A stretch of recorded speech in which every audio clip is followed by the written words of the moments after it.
आप सभी का स्वागत करते हैं भोजपुरी इंटरटेनमेंट यूट्यूब चैनल पर। आ गया एक बार फिर बहुत ही बवाल और बहुत ही धमाकेदार भी अपडेट को लेकर। जो अपडेट अभी भोजपुरी के ट्रेंडिंग स्टार्टेड मशीन कहे जाने वाले मिस्टर खेसारी लाल यादव जी का आज सुबह ही बहुत ही शानदार और बहुत ही लाजवाब भैया गाने को रिलीज़ कर दिया गया है। जो कि भैया खेसारी लाल यादव जी की अपकमिंग मूवी, जो कि फुल इंटरटेनिंग और फुल कॉमेडी भैया फिल्म होने वाली है, जिस फिल्म का नाम है श्री 420। इस फिल्म का भैया पहला गाना है, जो कि आज सुबह SRK म्यूजिक के ऑफिशियल चैनल पर रिलीज़ कर दिया गया है।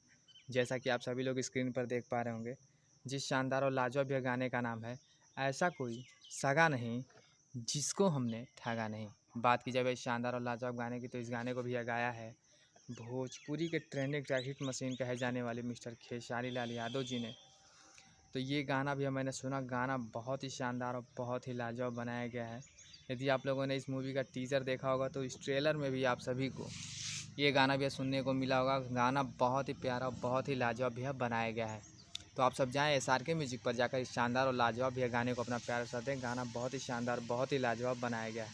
तो आप सब ऐसे भोजपुरी जुड़ी ताज़ा खबरों को पाने के लिए भोजपुरी एंटरटेनमेंट चैनल को सब्सक्राइब करना बिल्कुल ना भूलें और बेल आइकन को जरूर दबाएं, ताकि हमारे चैनल पर जो वीडियो अपलोड उसका नोटिफिकेशन सबसे पहले आप तक पहुँचे। तो फिर मिलेंगे ऐसे ही बहुत धमाकेदार अपडेट को लेकर। तब तक जय हिंद, जय भोजपुरी।